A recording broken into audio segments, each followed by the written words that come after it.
Welcome to a new Geektown Behind The Scenes podcast. I'm your host, Dave Elliott, and this week I'm chatting with Ramsey Avery, the production designer behind Disney and Hulu's sci-fi horror film, No One Will Save You. Written and directed by Brian Duffield, No One Will Save You follows Brynn, played by Kaitlyn Dever, an exiled, anxiety-ridden homebody who must battle an alien that found a way into her home. What makes this movie particularly unique is that it features only 5 words of dialogue in the entire film.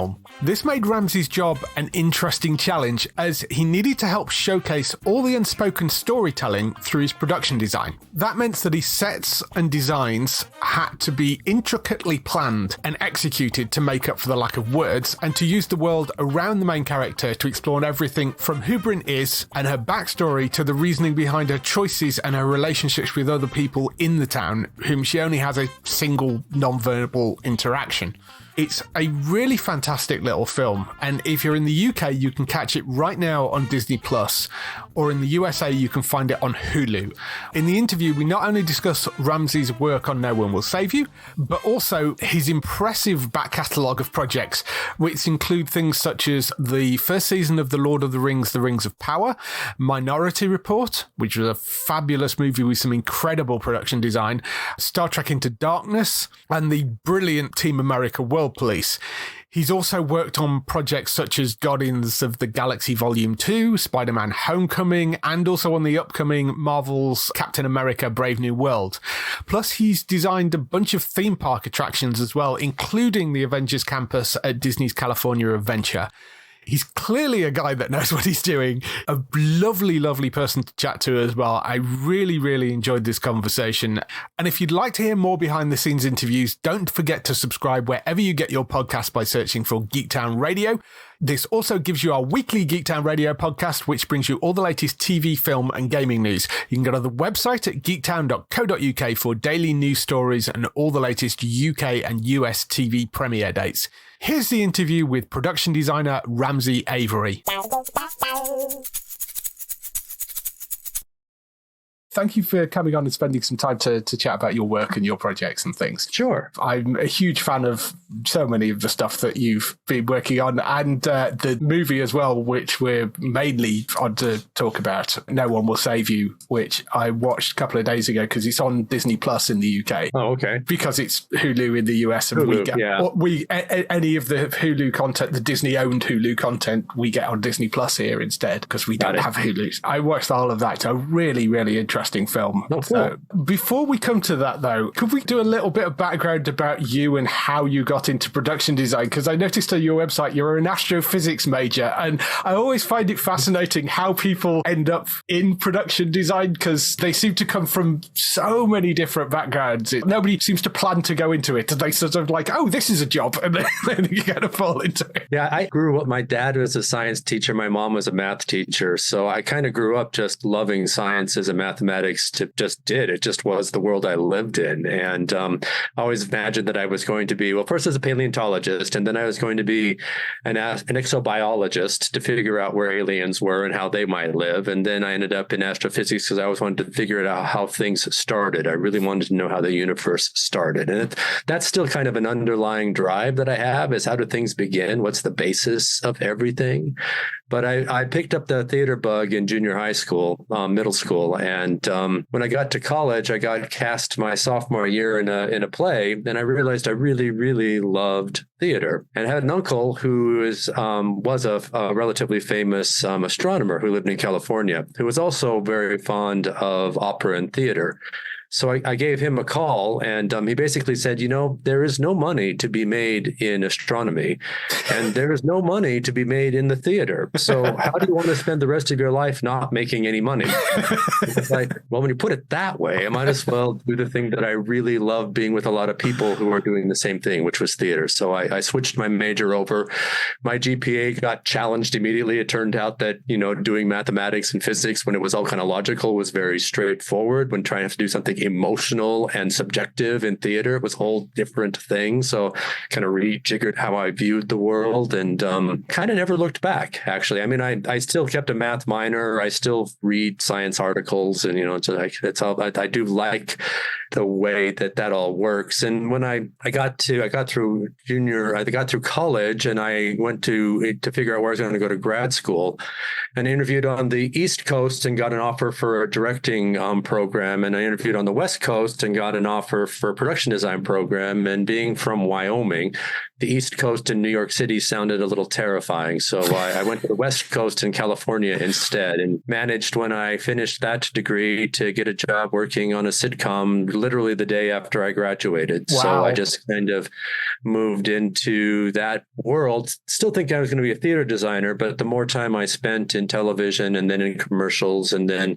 in film, I realized that that's really where I wanted to be, was in the moving image rather than the static image. I mean, I love theater and I love the training I got in it. And I have this fond fantasy of someday retiring to do only theater. But right now I'm having a good time with film and TV. Well, yeah, and you've been very successful at it. So, clearly it was a good move. It worked out, yeah. I'm never bored. I am certainly never bored. And I guess you're still using math to a certain extent on the production design, kind of measuring things and It's all about, how things fit on a stage, costs per square unit. I have to figure out budgets. I have to sometimes you're even working with engineers about loading, and cantilevers. How far out can you extend a cantilever? Because I try to work all of that stuff out to my best ability with the crews that I have before we launch into having to pay for a exterior expert. But you have to do that eventually to make sure that things are safe. But it's always try to figure out the best we can to begin with. Yeah, of course. So the film that you've been doing recently, which is No One Will Save You, a really, really interesting idea for a film, because it is a sort of sci-fi horror, this anxiety-ridden girl that's at home, and then this home invasion, and things get progressively strange from there. Right. But the most interesting thing is, of course, that there are only 5 words of dialogue. So from your side, how does that affect what you're doing with the production design? When I was approached with the project, they sold it to me as, people often do this. It's like, the environment is a character. And I was like, okay, that's something that people say all the time. And in this case, it really is, because as I was reading through the script, I was realizing, the only way the audience is going to know anything of the backstory, that what's driving Brynn and what's kind of the underlying basis of the whole storytelling, is either going to be through what they see on the screen or what they hear. And what they hear is not going to be dialogue. It's going to be sound effects and music. So it really did mean that we had to figure out how the visuals would tell that backstory. That just drove us to, reading the script. There's a lot of stuff in the script that Brian didn't take any time to really describe the backstory in the script. You learn things about her history and her mom and, what happened in her past as the script progresses. But in terms of the specifics of it, I guess the thing that really interested me when I was reading it is that you realize that nobody in this town likes Brynn. They want her gone. Mm-hmm. So why does she stay? Why doesn't she just pack up and move to someplace else where she can start fresh? And it became really clear to me as the more I thought about it, is that it's because the house is so important to her. Yeah. So working with Brian, I started to just kind of develop through some research. I always pull scrap references to start to figure out a way into the visuals. And as I did that, when I pull scrap, I kind of think about how the pieces of visual imagery connect together. And we just kind of started to build this deep backstory for Brynn. And by building that backstory with all of its elements going back to her grandparents, it gave us the signposts that we needed to develop everything that went inside and into the visuals. So that if we made a choice based on the fact that we know the house came from Brynn's grandparents and her mom grew up there, and then her mom took it over when her grandparents died, and she got married and the husband didn't work out, so the husband left. So Brynn was raised basically by a single mom. All of that type of storytelling that you kind of come into this background with, then you can make choices. What's the dressing? What's the color? What's the feel of the house? And as you start to figure out it needs to be a warm house. And so what does that mean in terms of materials and architecture and style and all of that, making those choices allow us to figure out it should be wood, it should be an old house, and it should be filled with dressing from the grandparents up to stuff that she can now buy on eBay or on Amazon, and how you build that whole characteristic through the storytelling. But then you also figure out ways that what's the subtext underneath the storytelling. And while the house we wanted to create to be a very warm, inviting space, there's also a subtext underneath of it that it's a jail, that she's kind of trapped there. She's trapped herself there. Mm-hmm. And the whole focus of the movie is how does she get out of her self-imposed jail? So, there are subtle things in the design. All the wood paneling are all vertical pieces. So they form a bar around it.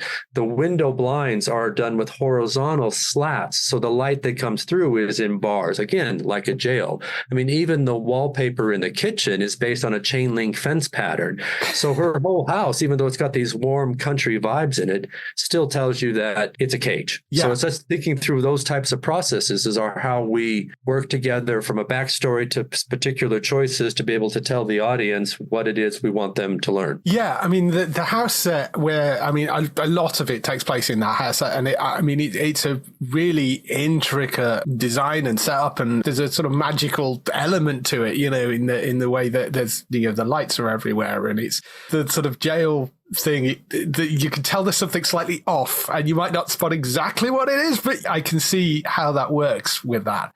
Regarding the sets itself, was the exterior of that an actual house somewhere, or did you build that? The exterior was a real house. We ended up, the script was originally written to be placed in somewhere like upstate New York or in the Appalachians someplace. And then because of, Hollywood always going after the tax credits, we ended up in New Orleans. That was the cheapest tax credit that they could find. So that's where we were. And so it became, the script has very specific requirements for the house. It has to be far enough away. It has to feel isolated enough, but it can't be ugly and it shouldn't be spooky. Like the problem with New Orleans is that everything's in a swamp, right? And so you place a house in a swamp, then you already have this kind of gothic feel going on. And it was really important to us, to Brian and to the DP, Aaron Morton, that we didn't force the spookiness, that it wanted to feel normal and comfortable. And then when the aliens come, that's when it starts to go wrong. So we had this whole hunt to try to find a house that would fit all the requirements that it had to have, with a backyard, a front yard, a place we could blow up a car, where we could actually have film crew camp for a couple of weeks and not disturb the neighbors too much. We literally found the house at the very last moment, and it turned out that it was a good find. But there were issues. Like there had been a hurricane a couple months earlier, and it messed up the roof, and it had blown down all the trees in the yard. So we had to repair the roof and clean up the yard, and then we had to add the elements to the house that made it into our house. Like you have to put the windows for the bedroom. It did have a second floor in the house, but it didn't have any windows up there. So we had to build dormers and put chimneys. We had to build the whole garden in the backyard. So we had to add to this exterior. But to do all the work that needed to be on the interior, like you said, it's a very intricate bit of plotting that the script needs to have happen, that you have all these chase sequences, which this cat and mouse game that goes on between Brynn and the aliens. And all of that's very specific. And Brian wrote a lot of that very specifically. So what I had to figure out then was to kind of draw a map and figure out how the camera could see all of those beats that Brian had written in, and then figure out how to fit that map into what looked like the exterior that was on location. And then that was even worked out a little bit more trickily, is that because it's New Orleans, there are no real stages in New Orleans. We were in a warehouse. Right. So we didn't have enough height to actually build all three stories of the house into one set. So we had to break it into three different components. There was the first floor with the staircase that goes up to the landing. And then there was the second floor, which was 6 feet or 7 feet off the ground, that had a little bit of the staircase going down. So you had the two bedrooms and the landing. And then we worked with Aaron a lot, the DP, to try to figure out how to make that blocking work and minimize the visual effects, although we still needed some visual effects to tie them together. And then the basement was an entirely different set. And the basement we actually ended up having to build into the garage at the location house because the producers wanted to have a set at the location. It's called a cover set. So when it rains and you're working outside, you have to have a set to go to so that you can continue working. So it's a cover set. Yeah. So they wanted us to build a cover set there at the house. So we had to figure out at the very last minute, we'd already started building the basement at the stage. We had to figure out how to redesign the basement and stick it into the garage and fit the staircase up into the rafters and figure out how to deal with the windows and the doors and all of that to get again, because that cat and mouse that Brynn plays with the alien in the basement is all those angles about who can see what at when is all very specific. So I had to map all of that out and work with Brian and Aaron to figure out how to get that and then figure out how to build that into a garage. There's this whole level of logistics and just kind of grunt work that you have to do to figure out kind of the math of it all. Like, how does A get to B, get to C, get to D? And then you work that through with the director and the DP. And then on top of that, you still have to make sure that it's still telling the visual and emotional story that you want it to do. Yeah, the sets are, I mean, I'd assume the interiors were set because, again, finding an interior like that in a house is going to be not impossible. But you have to break it up. You have to break things in it and throw, and most people don't want that done to their house if you're renting their house. That's absolutely true. Yeah, because, I mean, you've got things coming through and tables going and all that sort of stuff.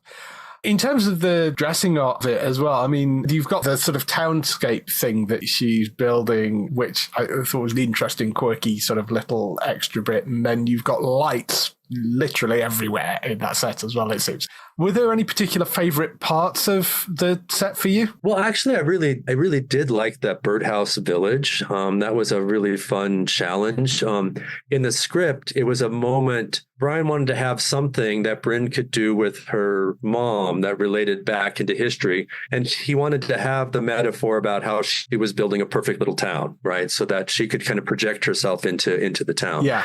In the script, there's a type of collectible that's Lamax porcelain houses. Right. And they do Christmas houses and they do Halloween houses. And originally the script was written to be set in the fall and they were making a Halloween village. But because it's something that you can buy, it's a corporation, right?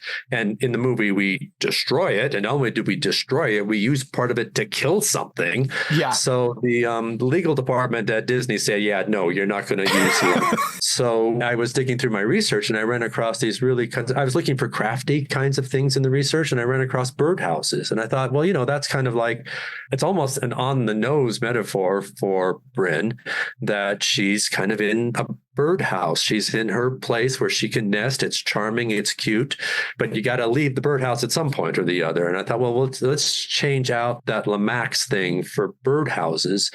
And then we could also be even more specific. Once we actually found the location for the small town, we could then match some of those buildings into the birdhouse buildings. So we could feel like it was a project that she and her mom had started and she continued with.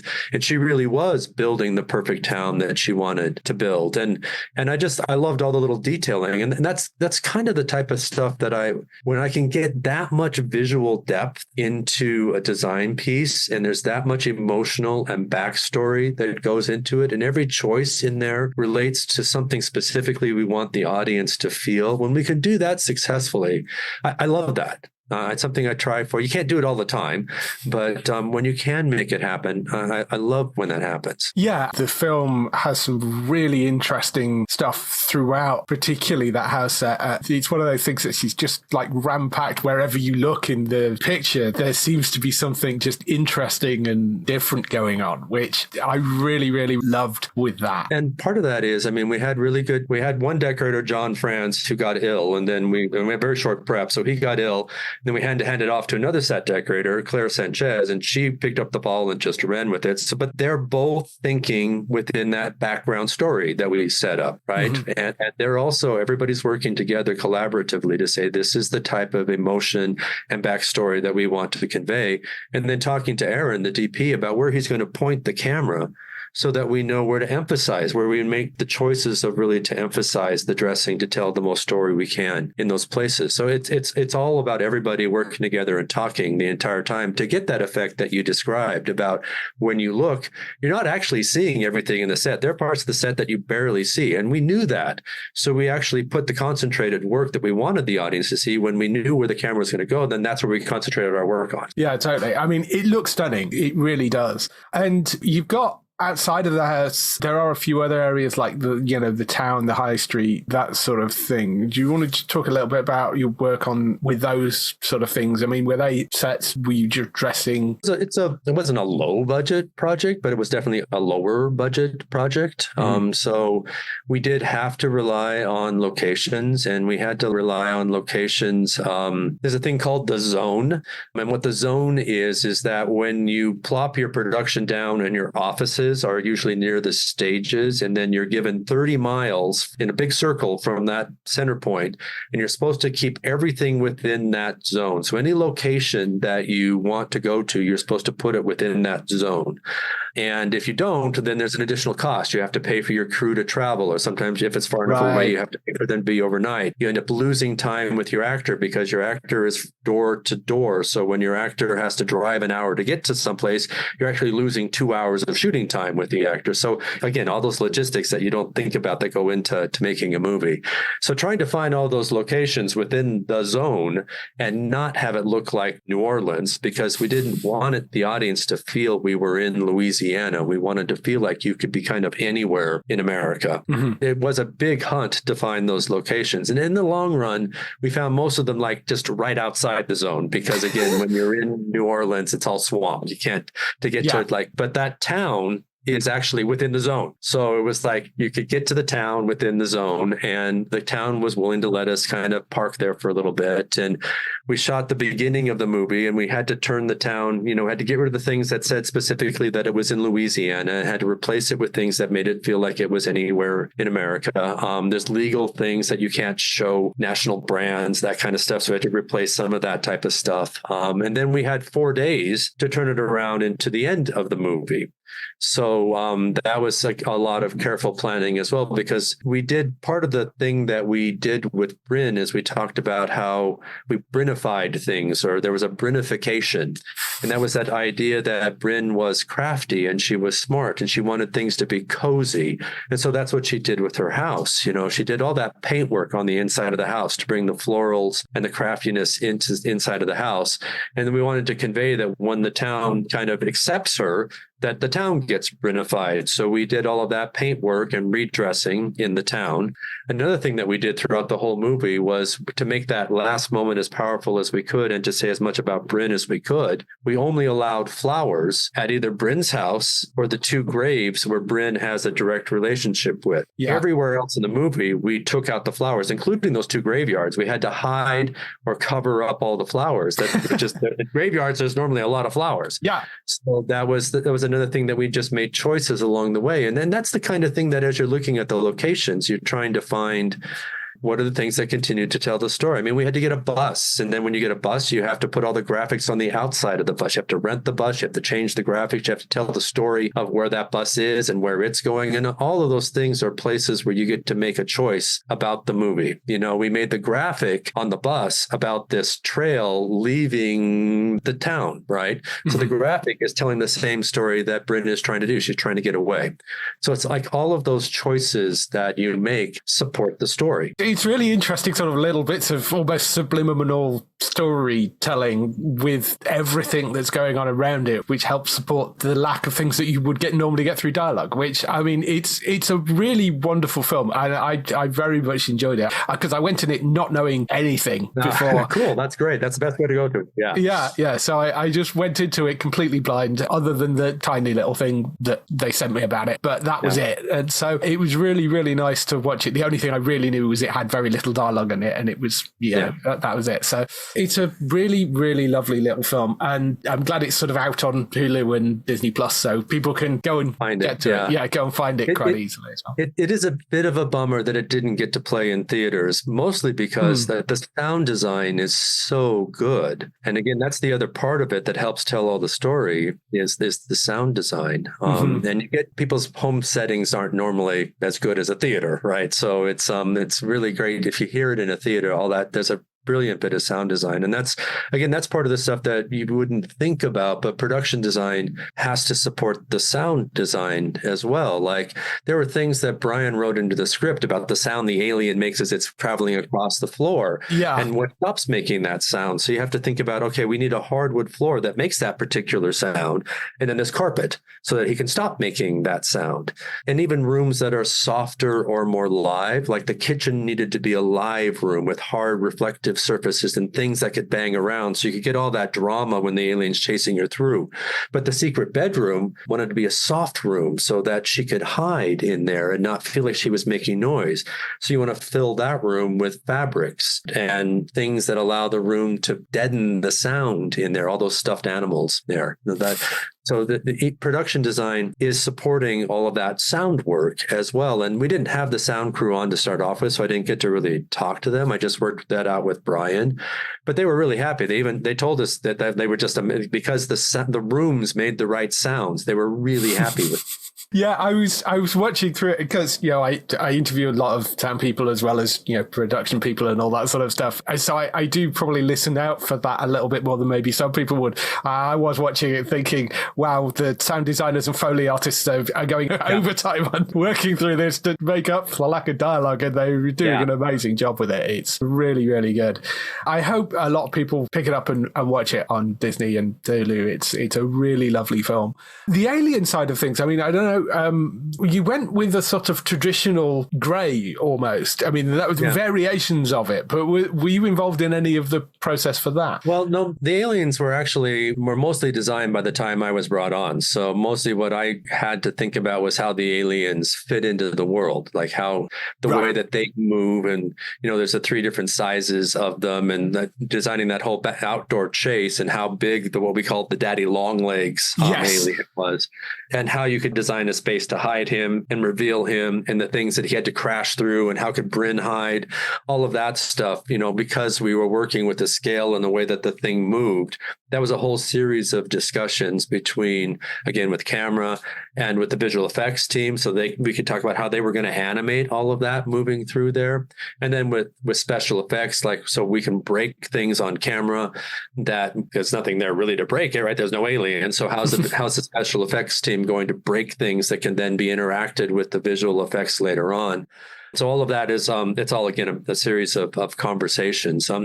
Brian's point with using the gray is that he just wanted to concentrate the story on Brynn and her reactions. The aliens weren't that important on one level because the fact that they're aliens and they have some capabilities, all of those rules are important.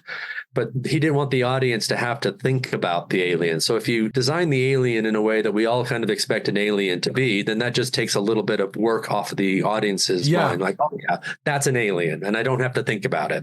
Sure, aliens have telekinetic powers. They've always had telekinetic powers. So we know that about grays, right? So those are those types of things that just made the storytelling concentrate on Brynn and Brynn's experience rather than having to have the audience learn all the rules about aliens. Yeah, that absolutely makes perfect sense, actually, to do that. I not realized that was the reasoning for it. But yeah, I mean, it's complete sense. That's an interesting way of focusing the story. Because I mean, when it first showed up, as I say, I went in not knowing exactly what was going to happen. So I did wonder whether it was going to end up being a sort of, supernaturally sort of thing. And then it's like you see the grey and it's like, oh, yeah, okay, it's aliens, right? Okay. Right.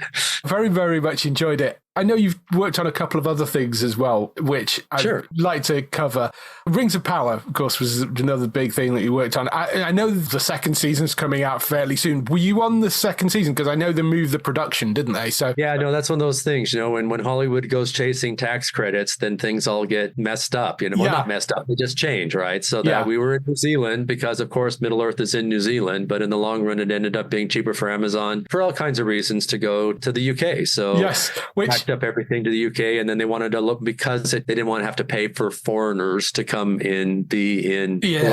So they wanted to hire everybody locally. So it's just the way it worked. Yeah, no, I kind of figured that was probably the situation. It still makes a bizarre decision to me to film it in London over New Zealand, because New Zealand, as you say, is Middle Earth, and everybody knows that. So, but I love the first season of it. I mean, I know there are Tolkien purists out there that have issues with the show, and I understand that. But as a show in itself, I thought it was lovely, and it looked just stunning. Well, thank you. The design of the different areas, absolutely beautiful, really interesting. And I mean, what were your sort of thought processes in coming to design a project of that size and scale that is such a beloved property as well? Oh, well, that's a really big question. I mean, it was certainly a terrifying endeavor, right? It's just like, I have a personal, deep, long love with Tolkien. It has been a signpost in my life since I was 10, and it's one of the things that kind of like is formative for me, right? So the idea of getting to do that was both exciting. And then, like you said, everybody has an opinion. And then there's movies that have made a very specific visual that now that's what Middle Earth looks like, right? Yeah.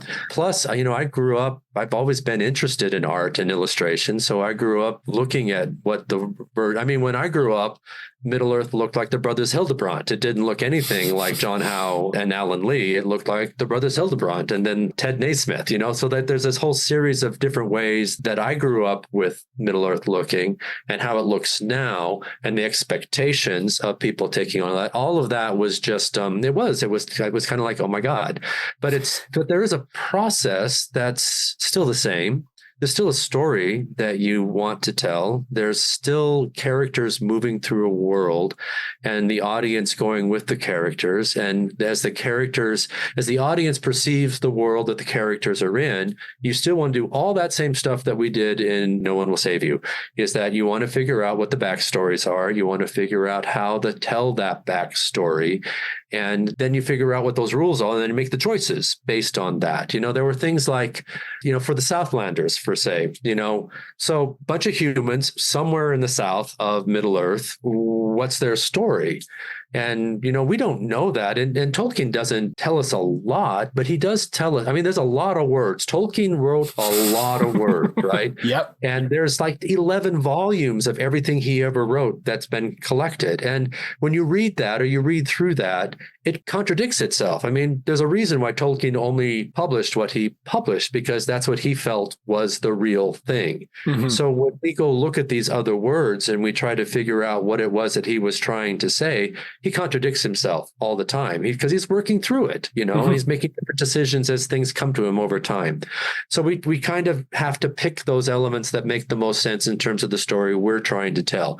So like for the Southlanders, the only thing we really know is that at the end of the First Age, there were a bunch of men that fought in the war, right? Most of them fought on the side with Morgoth. Only a few of them fought on the side of the elves. Well, the men that fought the Edain, that fought with the elves, got Numenor. The rest of the men, what happened to them? Well, they slunk away, right? Mm-hmm. Or they were, in our story, the elves kept an eye on them to make sure that they couldn't get up to trouble anymore. Yeah. So that whole idea of that village was, we know what Bree looks like in the Third Age. We're 3,800 years earlier than the Third Age, so it can't look like Bree. And Bree is kind of a developed town. So how do we backtrack and give you little hints of what will become Bree, but also tell that story of Morgoth? So if you look at we have Half Timber, but it's gray. and it's been washed over and there's moss. So it's not really well kept up because these people are kept under thumb. But if you look at all the carving and the painting, there's all these stories of humans fighting orcs and dragons and trolls. And when you look at those carvings, you can't ever really tell which side the humans were on. It's always like, who's working here? So again, it's all about finding those choices within the backstory. And we did the same thing with the elves and with the dwarves and, of course, with Numenor. We know what the Third Age looks like in terms of elves, and we know what the Third Age looks like in terms of dwarves. So we have to dial back and figure out the story of why our world looks like it does versus what we know it looks like in the Third Age. And you think about, like, we know that the problem that happened in Moria was that the dwarves dug too deep and too boldly. So that became a signpost for us that the dwarves got arrogant. And so all of that massive architecture and big carving that we see in the movies and in the Hobbit movies, that's because the dwarves got too full of themselves and they kind of lost track of their connection with the stone. So everything we did in our Second Age was to dial that back and have them respect the stone much more. And it's like, those are the types of choices. Again, it's all about what's the story, what's the thing we're trying to let the audience in on, and how does that support what the characters are doing as they move through the storyline. So whether it's a giant project like The Lord of the Rings, Rings of Power, or whether it's a smaller project like No One Will Save You, it's the same thought process. I mean, even to the point where one of the rules in Rings of Power that the showrunners said to me right off the bat was the audience has to know exactly where they are anytime they turn on the tube, right? So if you just turn it on in the middle, you have to know exactly where you are. So each of the cultures has to be very specifically delineated. Yeah. So I found all the form language. I worked out, elves are about the stars and nature. So everything is vertical and it's got stars and it's a golden age for the elves. So everything is gold, right? So there's this verticality in the color. And then the dwarves are about being in the earth. And so there's a horizontalness to it. And they're also kind of spiky people. So there's this sense of diagonals. And so those become the rules. And Numenor is about humans being bold and powerful. So the shapes are big cubes and big spheres and things that are bold and strong statements. And the water and the sky, the froth on the foam of the sea. So the blues and the whites, so everything became very specific. But that's the same type of thing that we did at Nowzy. The audience has to know where they are every time they're in a room. Where are they? So you make the same types of choices. What are the colors? What are the shapes? Where's the lighting coming from? I mean, lighting in both those projects was like super critical. I mean, you don't get to use electricity in the Second Age. So you're going to light everything from flame, sunlight, or moonlight. That's it. That's what you got. So you had to make choices about how each of the different cultures used flame. So like when you're with the dwarves, well, Tolkien says at one point that the dwarves are of stone and of fire. So most of the time we left the flame exposed with the dwarves. And with the elves, you wanted this sense of kind of starlight and softness. So we always closed over the lighting, the flames with the elves in kind of these beautiful constructions. And with the humans in the Southland, it's all crude. So everything is either steel or it's like using delaminated horn. And each of these types of things does a different character of lighting that does a different character of how light appears on actors' faces and tells an emotional story. So all of that is both telling an emotional story. It's also telling us something about the culture. And each one of those choices comes from the story. That's how production design works when it's coming from the story. And then it fills the rest of the world in terms of how does the light, how does the sound, where's the camera, how does the camera see all of that? All of that is stuff that production design brings to the table. Yeah, I found all that stuff fascinating. And I thought it looked just beautiful and really stunning. And I really enjoyed that series. I'm very much looking forward to, I mean, I know you're not involved in the second season, but I'm very much looking forward to it, seeing what they do for the second season. And yeah, me too. I'm very curious where it's going to go next. Yeah, see whether I don't know who the stranger is. I mean, they never told us who the stranger is, so I'm like, you get these clues, but whether the clues are misdirects, who knows? I'm very curious. Yeah, so I'm really interested to see that. Some of your other work, I mean, we could talk about all day because you were an art director on Guardians 2, Star Trek Into Darkness. Team America World Police, which is a fascinating one. If you want to find the bits of that set, by the way, they're in the Paramount Studio Tour prop room. Oh, really? There are bits of it, and the Paramount Studio in LA, there are bits of it still there in the Paramount Studio. That's the only project that has ever brought me to tears. I can sort of imagine, yeah.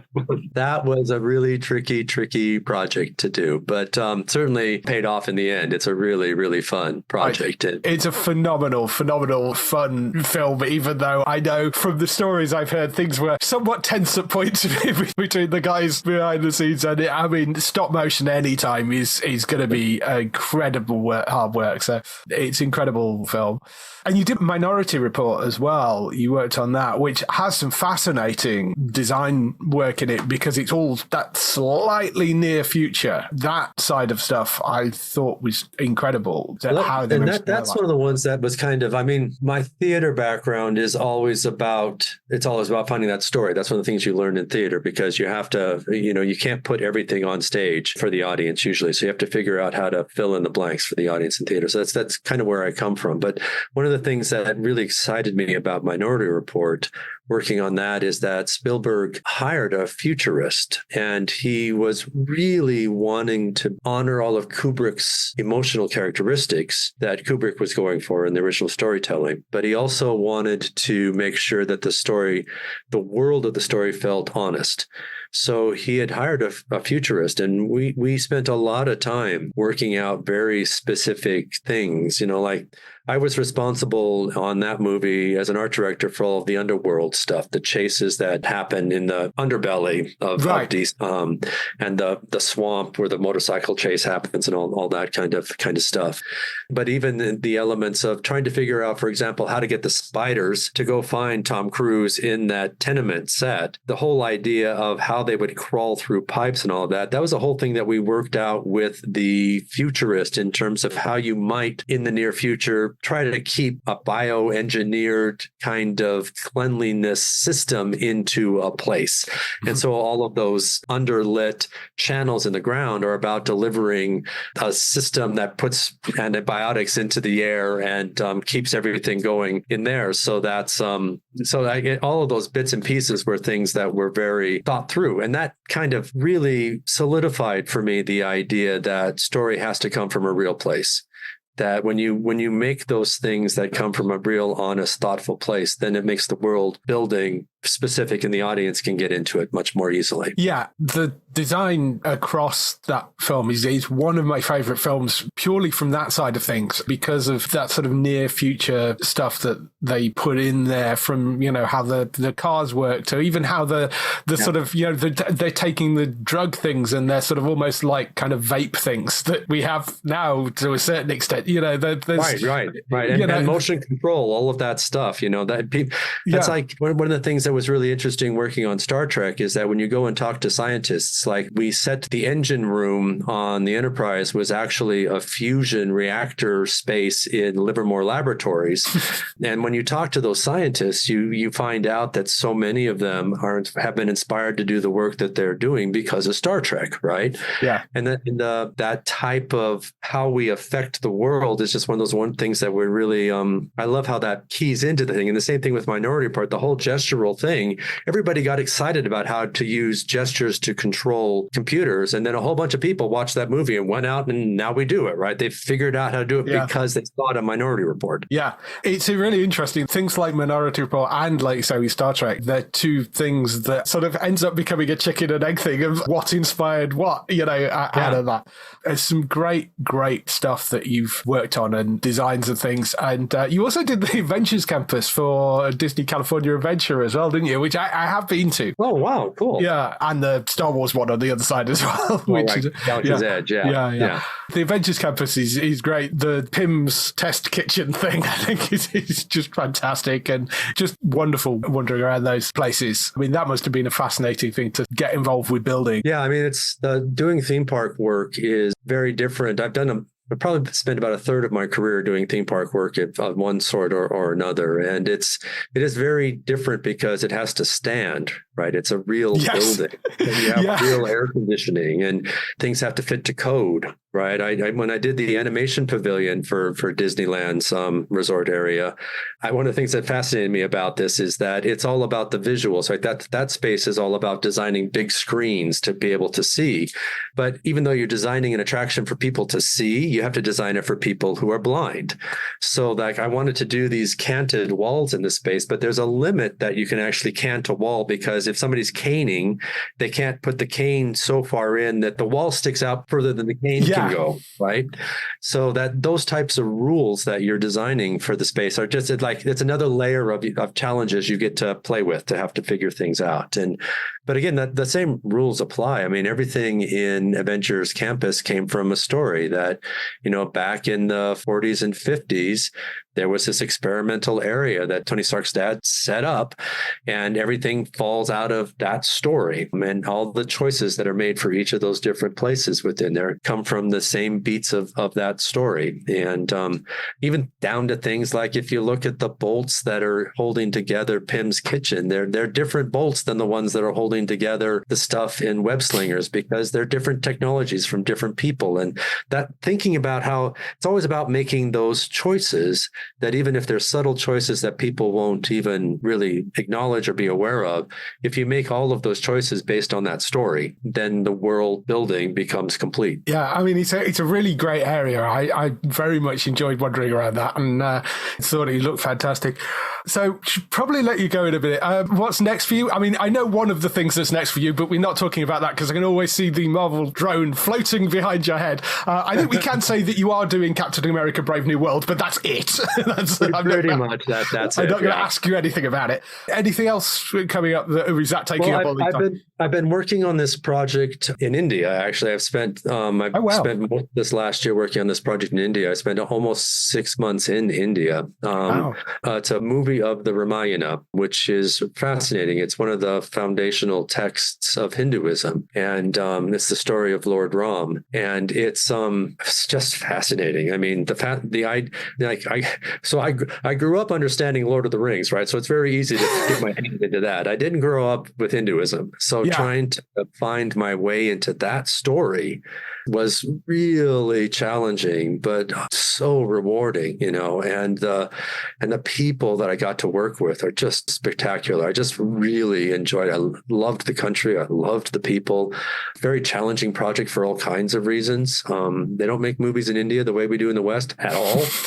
So trying to figure out how to maneuver through that was really tricky and interesting, but I'm excited about that. It'll be a while before that one shows up. It's a heavy visual effects project, but I don't think they've even announced a release date for it yet, right. But that's kind of wrapping up on that now, and then seeing what's next, because like most everybody else in Hollywood, we're all kind of waiting for them to figure out what they're going to do, since they can't figure out what's going on with streaming and the cinema.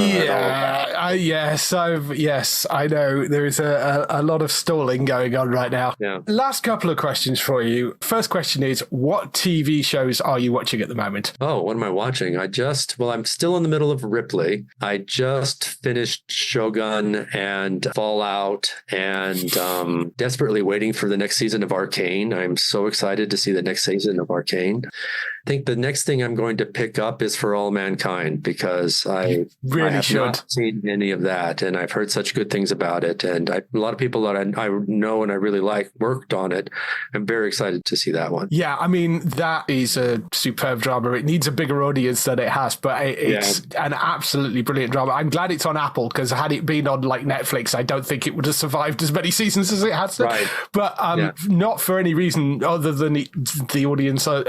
It's a fantastic thing. The whole concept of the sort of alt history is brilliant, and the production design on that as well, I think, is superb, because it's real life but slightly tilted, which is kind of interesting. So be interested to know what you think of that, but I love that series. Cool. It's great, and Fallout was fantastic as well. So yeah.